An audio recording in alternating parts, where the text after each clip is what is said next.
Vanguard offers a diverse lineup of passive and actively managed ETFs with very low expense ratios. Here are the 10 of the best Vanguard ETFs to buy for 2025 going into 2026. The first Vanguard ETF on our list is going to be VOO, Vanguard S&P 500 ETF. There are many S&P 500 ETFs out there, but Vanguard in particular stands out because it has an expense ratio of only 0.03%, one of the lowest in its class. And if we take a look at the performance over the past years, since 2010, this ETF has been out, it has a total return of 371%, and that is not with dividends reinvested. With the dividends reinvested, the total return is closer to 400%, because we do have a modest dividend yield of 1.44%, and that is paid every quarter. And we can see in the dividend history, over the long run, the dividend amount has been steadily increasing. And with this ETF, you're getting the top 500 companies in the United States, and it has heavy weight on companies such as Apple, Microsoft, Nvidia, and Amazon. Now, our next stock on this list is going to be the Total Stock Market ETF by Vanguard VTI, and this is very similar to the S&P 500 ETF's performance. Total return is about 351%, and it does have a very similar dividend yield of 1.45%, just a tad higher. It does have a very low expense ratio, the same as VOO as well. And if we take a look at the top holdings, it is very similar to VOO, except you're getting all that small cap exposure. But the top holdings are going to be the S&P 500 stocks. So we're going to have Apple, Microsoft, Nvidia, and Amazon as the top holdings, which is very similar to VOO. But with this ETF, you're getting every single stock in the United States stock market. So while you could hold both the VOO and VTI, it is usually recommended to just choose one or the other because the performance is going to be very similar, and VTI pretty much has most of its weight in the S&P 500 index, so you're going to be having a lot of overlap if you own both. Now, our third ETF on this list is going to be the Vanguard High Yield Dividend ETF, VYM. And since 2006, it has a total stock price share appreciation of almost 140%.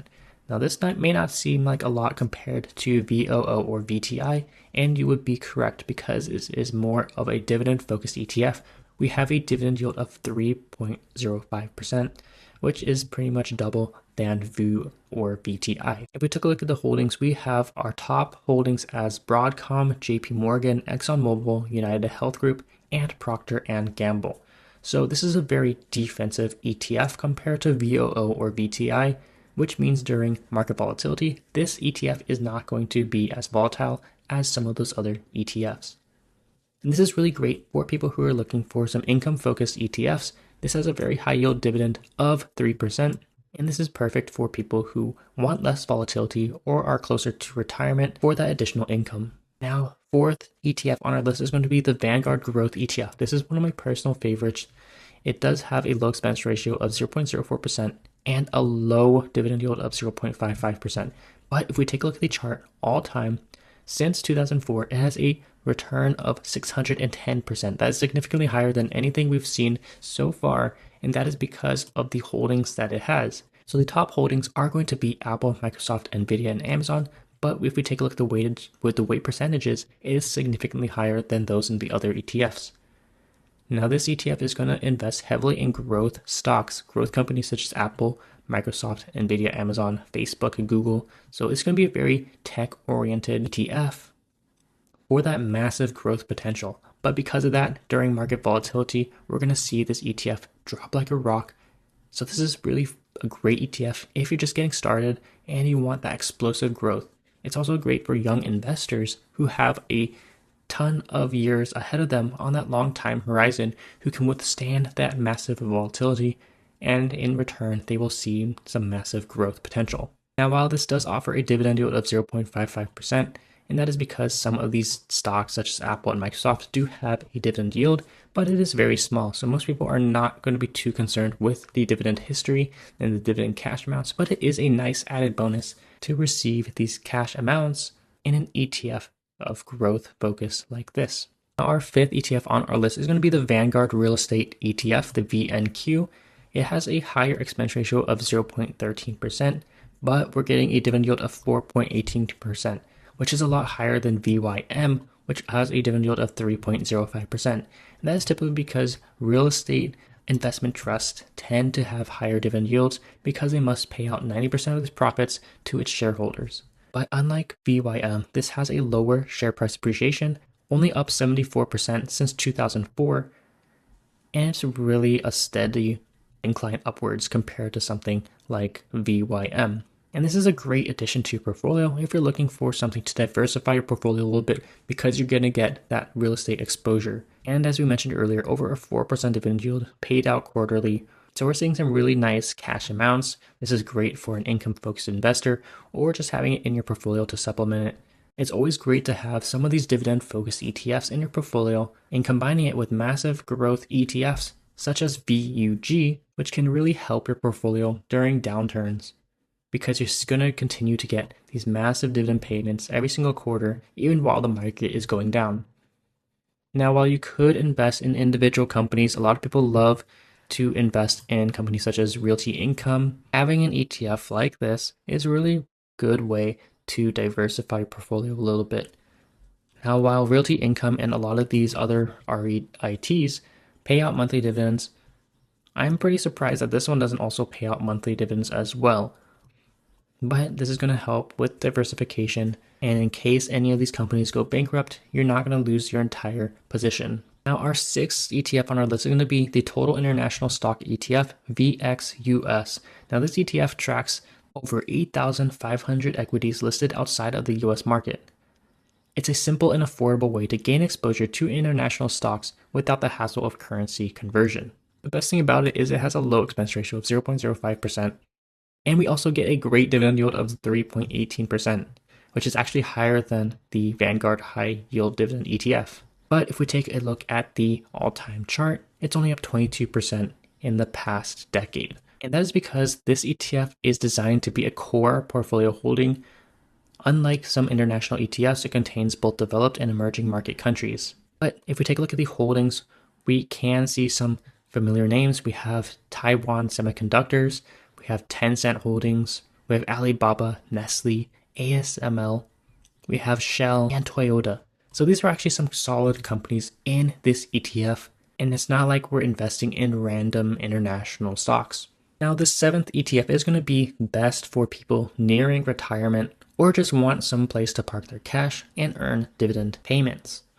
So this is the Total Bond Market ETF, BND, low expense ratio, 0.03%, and it has a high dividend yield of 3.72%. So this ETF tracks the total bond market and is best to invest in when interest rates are low. As we see in 2020, that's when interest rates were pretty much close to zero, and that is when BND was at all-time highs. With interest rates skyrocketing, we can see that the drop in the share price is very low because of that.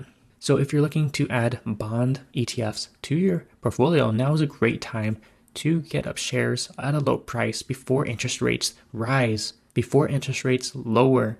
When they lower, this ETF is going to have a share price appreciation. And unlike these other ETFs on our list, this one actually pays out monthly. So this is a great way to get some reliable cash flow every single month in your portfolio. Now, one of my favorite Vanguard ETFs for both dividends and growth potential is the Vanguard Value ETF, VTV, a low expense ratio of 0.04%, and we have a dividend yield of 2.43%. And if we look at the all-time chart since 2004, it is up 227%. Now, the holdings in this ETF are going to be a combination of growth and dividend-focused ETFs. So we have companies such as Berkshire Hathaway, we have JP Morgan, ExxonMobil, United Health Group, Walmart, Home Depot, Coca-Cola. So very defensive stocks in this holding of this ETF. And that is really how we're getting this nice curve, in addition to quarterly payments of 2.43% split every quarter. And compared to the S&P 500 index, this is a less volatile ETF because we have those defensive holdings such as Home Depot and Coca-Cola. But it is going to be more volatile than VYM, the dividend ETF by Vanguard. Next on our list is going to be the Vanguard Dividend Appreciation ETF, VIG. And while this only has a dividend yield of less than 2%, it does have a extremely rate of return at 270% since 2007. In this ETF, we're going to get some tech-focused ETFs and stocks such as Apple, Microsoft, Broadcom, while also maintaining dividend appreciation. Because remember, this is the dividend appreciation ETF. This is for all the dividend growing stocks out there that have been consistently raising its dividend and growing in price. So we also have dividend stocks such as Coca-Cola, Procter & Gamble, Johnson & Johnson. And of course, this is a quarterly paying dividend ETF. And in my opinion, this is a very underappreciated ETF. Not many people have this in their portfolio, but we can see this is a very solid ETF with a very high growth potential. And last but not least, we have the Vanguard Small Cap ETF VB. This is pretty much going to be the opposite of the S&P 500 Index VOO, which has the top 500 companies in the United States.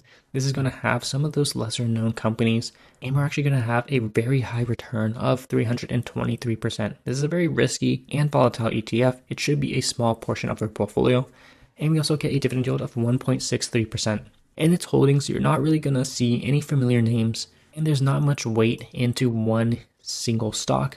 The highest weight is going to be less than 1% into any one of these companies. So we're going to see a lot of energy corporations. We're going to see Williams-Sonoma, Lennox. We have DocuSign. So a lot of small cap, small companies that have a lot of growth potential. We actually have DraftKings in this ETF, BJ's Wholesale. And because these companies are so small, they have a ton of growth potential. It doesn't matter if some of these companies fail because we have a ton of holdings. We actually have 1,300 holdings in this portfolio. And the main reason why this ETF has been growing as much as it has is because it only needs a few of these stocks to really break out. Think about companies like Nvidia, AMD, Apple. These were small cap companies at one point that eventually broke out. And when you have those breakout stocks, which are going to be small cap ETFs or small cap stocks, every stock starts out as a small company. The returns from those companies that do end up breaking out are going to heavily outweigh the small cap companies in this ETF that end up failing. And because of that, this ETF is going to be very volatile, but it has huge growth potential and should be a small portion of your portfolio. So there you have it, the top 10 Vanguard ETFs. Let me know if you're interested in any of these, and we're going to be going over the Fidelity ETFs in the next video.